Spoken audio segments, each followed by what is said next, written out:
हमारी संस्कृति, हमारे संस्कार सदा रहे हमारे साथ। भारत की पुरातन गाथाएं और महान संतों की वाणी। सब्सक्राइब करें तिलक कथाएं। कहीं साईं बाबा ने तो आपको मेरे पास नहीं भेजा? नहीं, आपको देखकर ही तो मैं टांगे से उतरा। मैं तो समझ रहा था आप संगमनेर चली गई होंगी। मेरे पास जितने पैसे थे सब खत्म हो गए। अब मैं संगम में नहीं जाऊंगी। यहीं शिरडी में रहकर साईं बाबा का इंतजार करूंगी। गुरु उपदेश लेकर ही संगम में जाऊंगी। लेकिन माँ जी, साईं बाबा तो किसी को गुरु उपदेश देते नहीं। मैं तो गुरु उपदेश लेकर ही जाऊंगी। बहुत जिद्दी हैं आप माँ जी, बहुत जिद्दी हैं।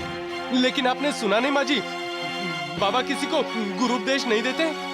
अगर बाबा मुझे गुरु उपदेश देने के लायक नहीं समझते तो मैं यहीं अपने प्राण त्याग दूंगी, पर मैं शिरडी छोड़कर नहीं जाऊंगी, कहीं नहीं जाऊंगी।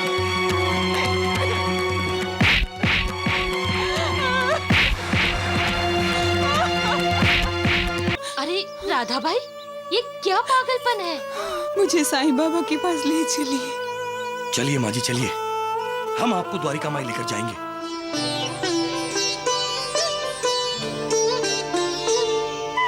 माँ जी, क्यों अपने आप को तकलीफ दे रही हैं? आपको मालिक ने जिंदगी जीने के लिए दी है, मौत को गले लगाने के लिए नहीं। जी बाबा, बाबा आप मुझे गुरु उपदेश दीजिए। बाबा क्या करूं? तुम्हारे कान में कोई मंत्र बोल दूं? मंत्र बोल देने से तुम्हें गुरु उपदेश प्राप्त होगा। बाबा जी को देखकर तसल्ली हो गई है। वैसे भी अब वो ठीक लग रहा है। क्यों? लेकिन आपके भाई का बार बार बीमार होना ठीक नहीं है। कहीं वणी जाना और उनका बीमार होना जुड़ा तो नहीं होगा? अरे भगवान, तुम भी ना कहां से कहां पहुंच जाती हो। अरे भाई, रुक। हाँ। तुम घर जाओ, मैं अभी आता हूँ। जाओ। टांगे से क्यों उतर रहे हैं आप? अरे तुम जाओ घर, मैं आता हूँ। जा भाई।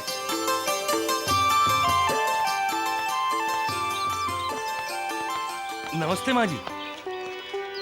नमस्ते गुरुजी। कहीं साईं बाबा ने तो आपको मेरे पास नहीं भेजा? नहीं, आपको देखकर ही तो मैं टांगे से उतरा। मैं तो समझ रहा था आप संगमनेर चली गई होंगी। मेरे पास जितने पैसे थे सब खत्म हो गए। अब मैं संगम में नहीं जाऊंगी। यहीं शिरडी में रहकर साईं बाबा का इंतजार करूंगी। गुरु उपदेश लेकर ही संगम में जाऊंगी। लेकिन माँ जी, साईं बाबा तो किसी को गुरु उपदेश देते नहीं। मैं तो गुरु उपदेश लेकर ही जाऊंगी। मेरे पैसे खत्म होना मेरे लिए अच्छा शगुन है, ऐसा मैं मानती हूँ। और मैंने खाना पीना भी छोड़ दिया है। अगर साईं बाबा मुझे गुरु उपदेश नहीं देंगे तो यहीं शिरडी में ही मैं अपना दम तोड़ दूंगी। भूखा प्यासा रहकर इंसान का कोई भी कार्य पूरा नहीं होता श्यामा। अरे जाकर माँ जी को समझाओ श्यामा कि भूखे रहकर ईश्वर की प्राप्ति कभी नहीं होती। वो तो आपको पाना चाहती है बाबा। अब राधा बाई की भूख प्यास आपकी कृपा है। वो आपका गुरु उपदेश पाना चाहती है बाबा। हाँ बाबा, आप उस पर कृपा कीजिए। सगुण, मैं किसी को गुरु उपदेश नहीं देता। तुम लोग जाओ सगुण, श्यामा पहले उसे कुछ खिलाओ। उसे कहो कि भूखे रहने वाले का मन कभी शांत नहीं रहता, और मन की शांति नहीं है तो परमार्थ की प्राप्ति कैसे होगी? हमारे शरीर में निवास करने वाली आत्मा की तृप्ति भी तो होना जरूरी है। शरीर में अन्न की ऊर्जा ना हो तो हम कौन सी आंख से मालिक को देखेंगे? बोलो, किस जबान से मालिक की महिमा का वर्णन करेंगे हम, और किन कानों से मालिक को सुनेंगे? श्यामा, शरीर संतुलित रहता है तभी तो हम मालिक को पाने के लिए साधना कर सकते हैं। अरे राधा भाई से कह दो कि उसे खाना पीना छोड़ने की जरूरत नहीं है। अगर वो नहीं मानती तो उसे तांगे पर बिठाकर गांव भेज दो। जाओ। छोड़ दीजिए, मैं शिरडी छोड़कर नहीं जाऊंगी। छोड़ दीजिए, अगर लेकर जाना है तो मुझे साईं बाबा के पास लेकर चलिए। मैं शिरडी छोड़कर नहीं जाऊंगी। आप अपने आप को साईं बाबा के भक्त मानते हो और मुझसे ऐसा बर्ताव करते हो। माँ जी, साईं बाबा की ही आज्ञा है कि आपको आपके गांव भेज दिया जाए। मैं नहीं जाऊंगी, मैं शिरडी छोड़कर कहीं नहीं जाऊंगी। मैं अपने प्राण त्याग दूंगी, पर मैं शिरडी छोड़कर नहीं जाऊंगी। माँ जी, साईनाथ से गुरु उपदेश चाहती हैं और गुरु की ही आज्ञा का पालन नहीं करना चाहती? क्यों? गुरु उपदेश देने के बाद साईं बाबा मेरे गुरु होंगे, उससे पहले नहीं। गुरु उपदेश देने के बाद साईं बाबा मुझे जो कहेंगे वो मैं करूंगी। मैं उन्हें शिकायत का एक मौका नहीं दूंगी। बहुत जिद्दी हैं आप माँ जी, बहुत जिद्दी हैं। लेकिन आपने सुना नहीं माँ जी, बाबा किसी को गुरु उपदेश नहीं देते। अगर बाबा मुझे गुरु उपदेश देने के लायक नहीं समझते तो मैं यहीं अपने प्राण त्याग दूंगी, पर मैं शिरडी छोड़कर नहीं जाऊंगी, कहीं नहीं जाऊंगी।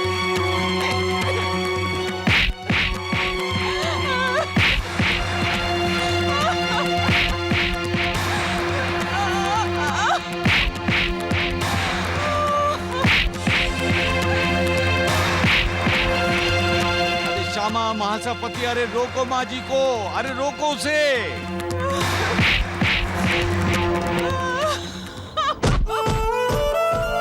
माँ जी, ये आप क्या कर रही हैं? अपने आप को संभालिए। अरे राधा भाई, ये क्या पागलपन है? मुझे साईं बाबा के पास ले चलिए। चलिए माँ जी, चलिए, हम आपको द्वारिका माई लेकर जाएंगे।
माँ जी, जाइए जाइए, बाबा आपको बुला रहे हैं, जाइए। माँ जी, क्यों अपने आप को तकलीफ दे रही हैं? आपको मालिक ने जिंदगी जीने के लिए दी है, मौत को गले लगाने के लिए नहीं। जी बाबा, बाबा आप मुझे गुरु उपदेश दीजिए। बाबा क्या करूं? तुम्हारे कान में कोई मंत्र बोल दूं? मंत्र बोल देने से तुम्हें गुरु उपदेश प्राप्त होगा? हर कोई यही चाहता है माँ जी कि गुरु उनके कान में मंत्र फूके। मैं भी आपकी तरह यही चाहता था अपने गुरु से,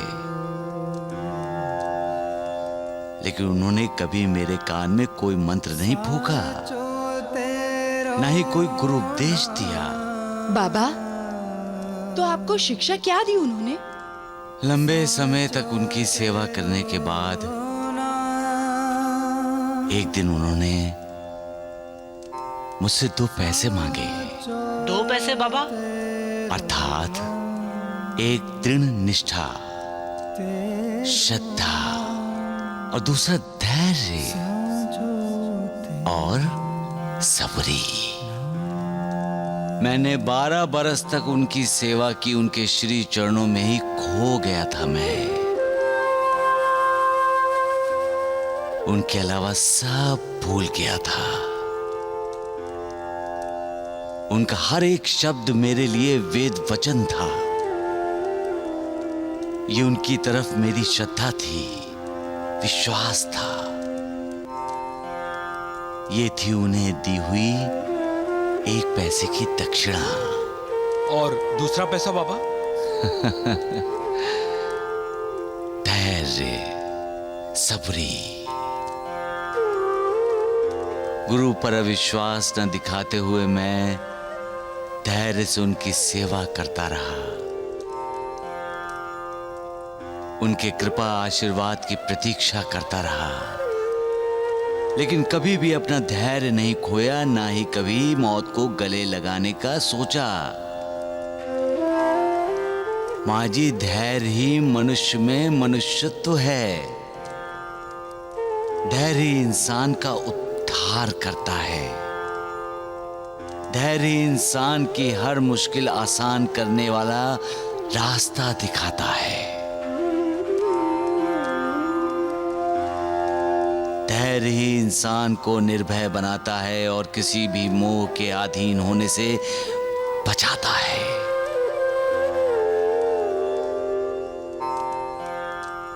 अपने लक्ष्य की, अपने ध्येय की प्राप्ति के लिए धैर्य की परम आवश्यकता है। धैर्य तो गुणों का खान है, उत्तम विचारों की जननी है। श्रद्धा और सबरिया, निष्ठा और धैर्य 2 जुड़वा बहनों की तरह हैं, जिनमें एक दूसरे के लिए हार्दिक प्रेम है। सच्चा गुरु अपने शिष्य से किसी वस्तु की इच्छा नहीं रखता। माँ जी, वो हमेशा अपने शिष्य की रक्षा करता है। हमेशा उसकी कृपा दृष्टि अपने शिष्य पर बनी रहती है। कछवी के बच्चे उसके पास हों या नदी के उस पार, कछवी प्रेम दृष्टि से उनका पालन करती है। उसी तरह गुरु अपने शिष्य का पालन करता है।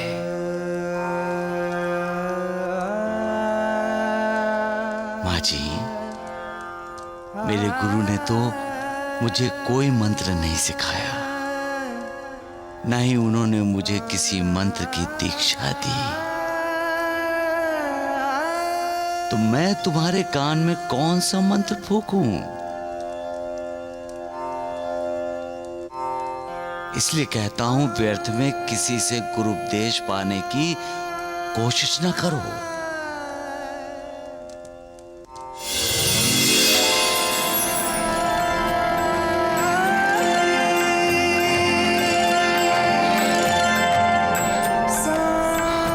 सदैव मेरा ही स्मरण करो, मेरा ही चिंतन करो।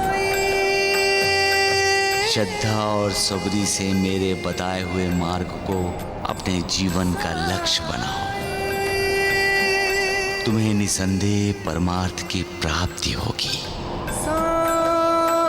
मेरी ओर अनन्य भाव से देखो, तुम भी मुझे वैसे ही भाव से तुम्हारी ओर देखते हुए पाओगे। जैसी तुम्हारी श्रद्धा है, उसी तरह मैं तुम्हारी सहायता करूंगा। मैं कभी झूठ नहीं बोलता हूं। परमार्थ की प्राप्ति के लिए कोई साधन करने की अथवा शास्त्र अध्ययन करने की जरूरत नहीं है। सिर्फ मुझ पर श्रद्धा रखो और विश्वास करो। तुम अपना लक्ष्य, अपना ध्येय पालोगे। विश्वास रखो कि सद्गुरु ही करता है, सद्गुरु ही तारनहार है और सद्गुरु ही पालनहार है। जो सद्गुरु की इन 3 विशेषताओं को जानता है, पहचानता है, वो सद्गुरु की हरि, हर और ब्रह्मा अर्थात ब्रह्मा विष्णु महेश का अवतार समझता है।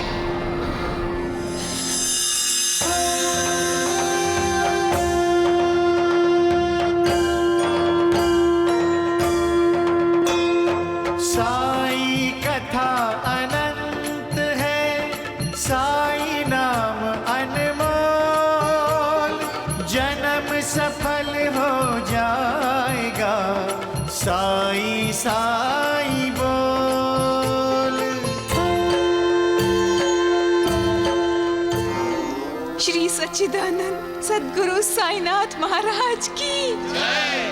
साईनाथ महाराज की, साईनाथ महाराज की।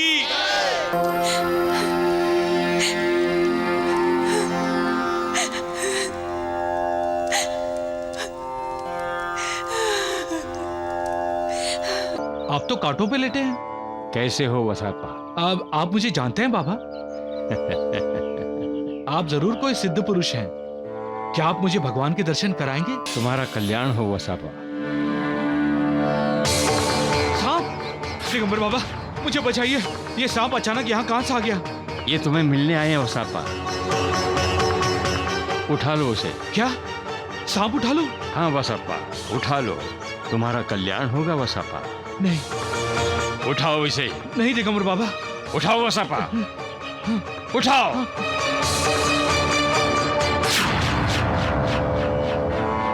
अब इसे लेकर घर जाओ, तुम्हारा कल्याण होगा वसापा।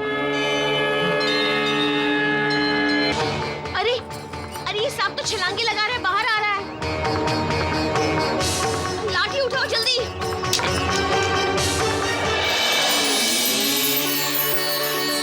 अरे ये तो सोने का सांप है। और सांप चाहिए? नहीं, सांप नहीं। कृपा करके आप मेरे घर चलिए। मुझे जाना होगा। मैं अब आपको कहीं नहीं जाने दूंगा। जिद मत करो, आंसू मत बहाओ वसापा। मैं सदा तुम्हारे साथ हूँ। मुझे जन कल्याण जन जागृति के लिए जाना होगा। कोई मेरा इंतजार कर रहा है। हरे राम राम राम हरे हरे, हरे कृष्ण कृष्ण कृष्ण हरे हरे।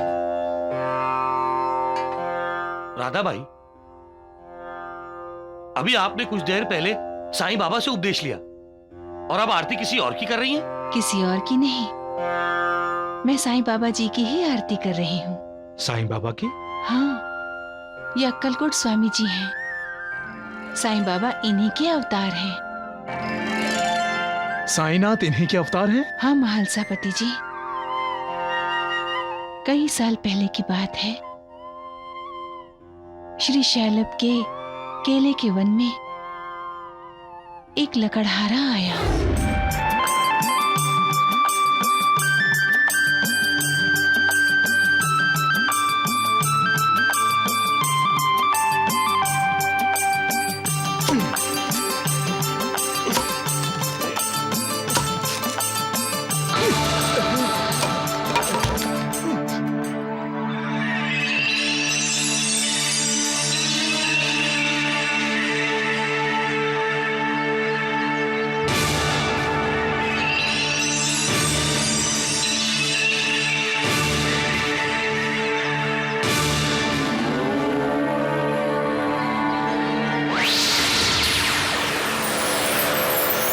खून चींटियों के घर में से। दिव्य रोशनी, अरे देवा, चींटियों के घर में कोई साधु तपस्या तो नहीं कर रहा?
स्वामी जी प्रणाम।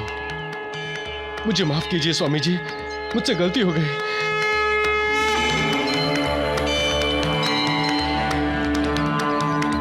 मेरी कुल्हाड़ी मेरे हाथ से गिर गई।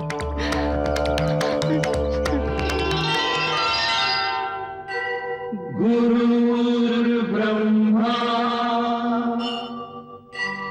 गुरुर्विष्णु गुरुर्देवो महेश्वरा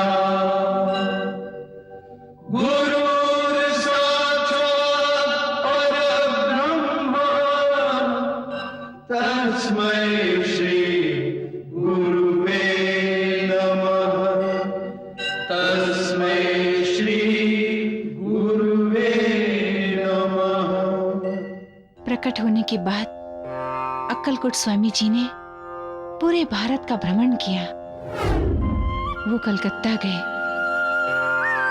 पंजाब गए, तीर्थ यात्रा करते हुए वो देवलग्राम आए।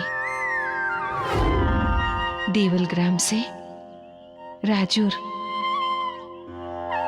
और फिर राजूर से पंढरपुर, पंढरपुर से मंगलवेढ़ा आए। मंगलवेढ़ा में वसापा तेली रहता था, भोला भाला, गरीब, निष्पाप। एक दिन वो लकड़ियां काटने के लिए जंगल में गया।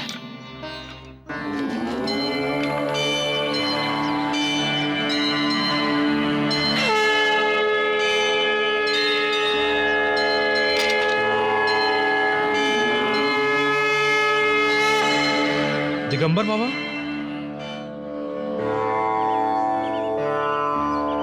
आप तो कांटों पे लेटे हैं।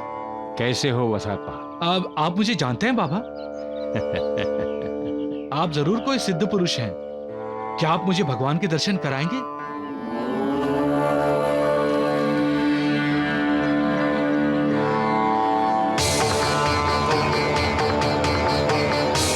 दिगंबर बाबा,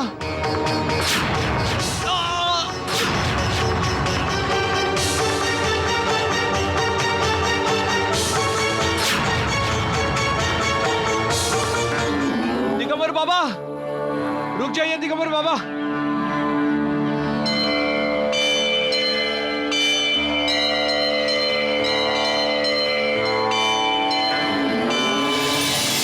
तुम्हारा कल्याण हो वसापा। सांप! दिगंबर बाबा, मुझे बचाइए। ये सांप अचानक यहाँ कहां से आ गया? ये तुम्हें मिलने आए हैं वसापा। उठा लो उसे। क्या सांप उठा लो? हाँ वसापा, उठा लो, तुम्हारा कल्याण होगा वसापा। नहीं, उठाओ इसे। नहीं दिगंबर बाबा। उठाओ वसापा, उठाओ।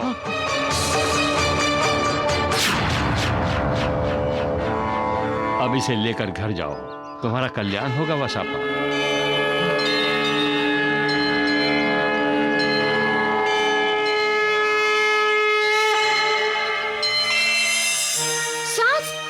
हो गया है आपको? जंगल में किसी ने आपसे कहा सांप उठा लो, तो आप सांप उठाकर घर ले आए। अरे किसी अरे गहरे ने नहीं कहा, दिगंबर बाबा ने कहा है। कौन दिगंबर बाबा? अपनी पत्नी की बात तो कभी सुनी नहीं, और उस बाबा की बात सुनी ही नहीं, बल्कि झट से मान भी ली और ले आए इस मुसीबत को घर।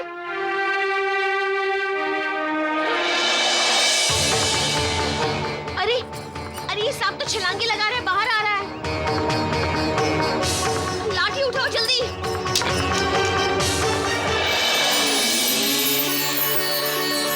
अरे ये तो सोने का सांप है। दिगंबर बाबा ने मुझे कहा था सांप उठा लो, कल्याण होगा। मैं बेवकूफ उनकी असलियत को पहचान ना सका। सामने ईश्वर थे और मैं उनसे कह रहा था मुझे ईश्वर के दर्शन करा दीजिए। दिगंबर बाबा, दिगंबर बाबा, आप कहाँ हैं दिगंबर बाबा? दिगंबर बाबा, दिगंबर बाबा आप कहाँ हैं? दिगंबर बाबा, दिगंबर बाबा मुझे आपके दर्शन करने हैं। दिगंबर बाबा, दिगंबर बाबा, दिगंबर बाबा।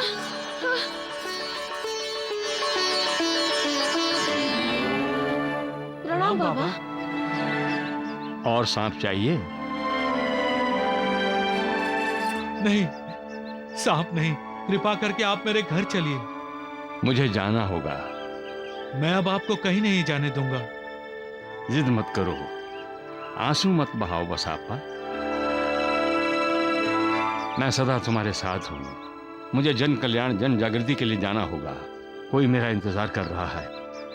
लोग संभ्रम में हैं। उनकी संभ्रम अवस्था दूर करके उन्हें आध्यात्मिक मार्गदर्शन कराना होगा। और सबसे बड़ी बात, मंगल जेठा मेरा कार्य क्षेत्र नहीं है। बसापा, अपनी घर गृहस्थी में ध्यान दो, परमार्थ की ओर मन लगाओ, परमात्मा का ध्यान करो।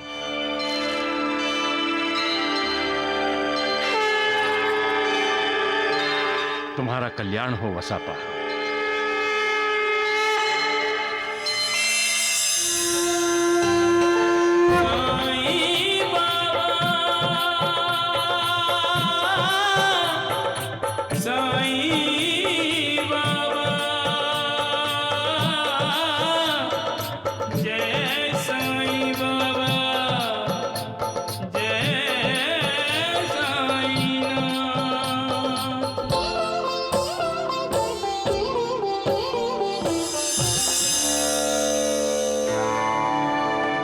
यहाँ से सोलापुर गए, सोलापुर से अक्कलकोट गए महाराज। अक्कलकोट में उन्होंने साईं बाबा जैसे ही चमत्कार किए, लोगों का मार्गदर्शन किया, पीड़ितों का उद्धार किया, अंधविश्वासियों की आंखें खोल दी। अक्कलकोट रियासत के राजा मालोजी भी उनके भक्त थे। अक्कलकोट उनका कार्यक्षेत्र था, इसीलिए वो अक्कलकोट स्वामी के नाम से प्रसिद्ध हुए। इस समय स्वामी समर्थ हमारे सामने खड़े महालसापति जी।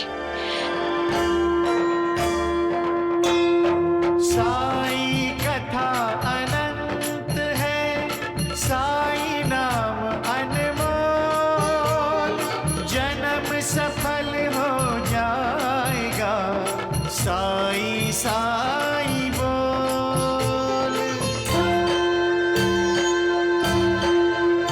सुख धाम धन धाम, साई राम साई श्याम, गुण धाम यश धाम, साई राम साई श्याम। ओ भक्त वत्सल दीन बंधु बाबा तुझे प्रणाम, साई बाबा तुझे प्रणाम, साई बाबा तुझे प्रणाम।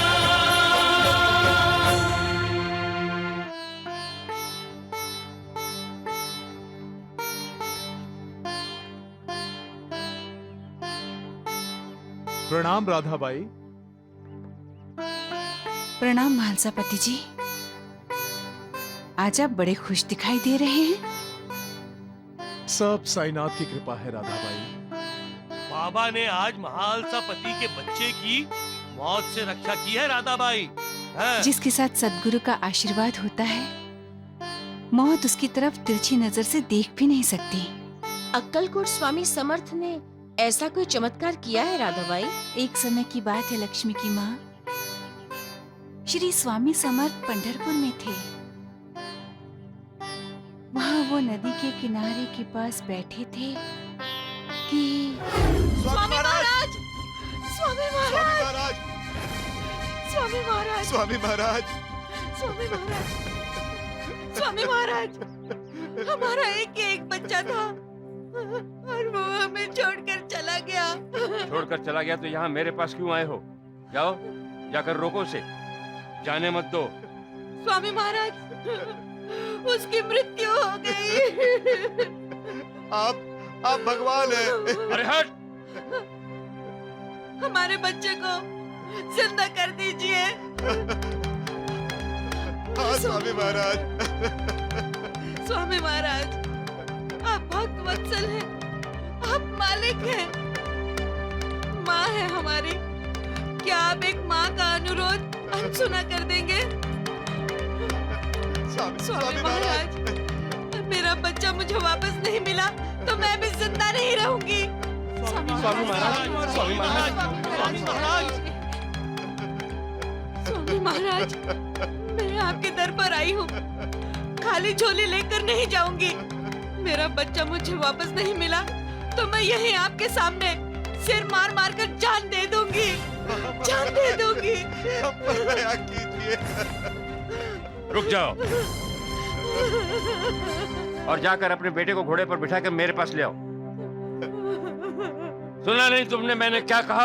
लेकिन स्वामी महाराज, हमारा बेटा तो मर गया है, हम उसे घोड़े पर बिठाकर कैसे? हम लेकर आएंगे महाराज, लेकर आएंगे।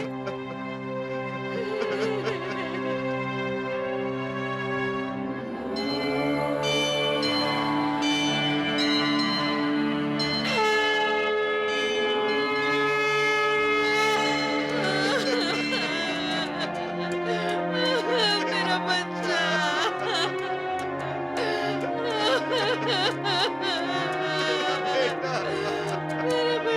पागल है ये माँ बाप जो इस ढोंगी बाबा पर विश्वास कर रहे हैं। बिल्कुल, कभी मरा हुआ इंसान भी जिंदा होता है। और स्वामी जी ने क्या सोचकर कह दिया कि बच्चे को ले आओ? जिसकी शव यात्रा निकलनी चाहिए थी उसे घोड़े पर सवार करके लाने को कहा, और सुना है उसकी बारात निकलने वाली है।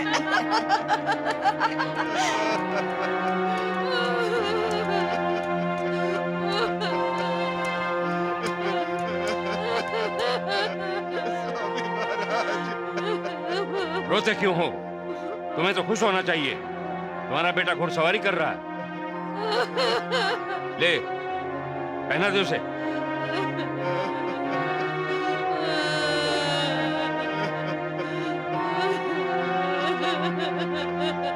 इसे पकड़े क्यों हो? छोड़ दो इसे, इसे अकेले सवारी करने दो। लेकिन स्वामी महाराज, मेरा बेटा। छोड़ दो इसे।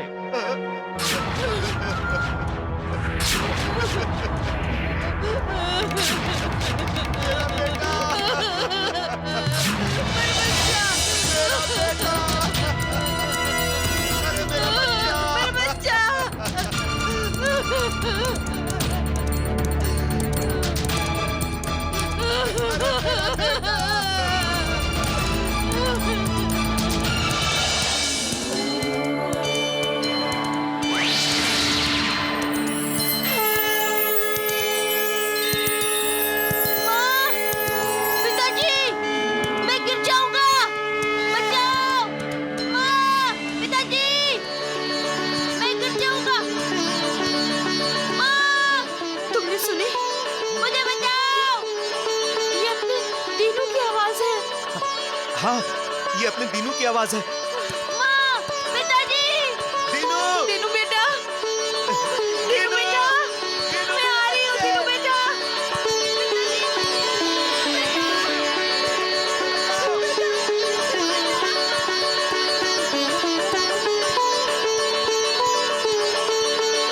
दीनू! दीनू बेटा! दीनू की माँ! अपना दीनू! पिताजी!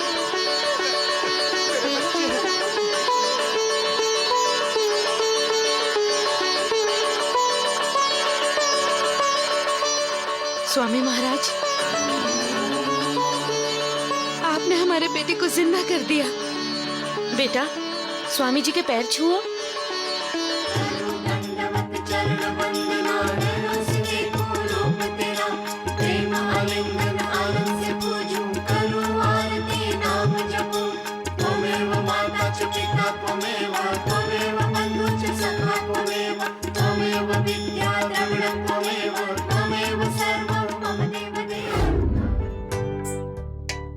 ऐसे थे श्री स्वामी समर्थ अक्कलकोट के, बाहर से कठोर, अंदर से फूल से भी कोमल। उनका हर एक कार्य भक्तों के उद्धार के लिए होता था।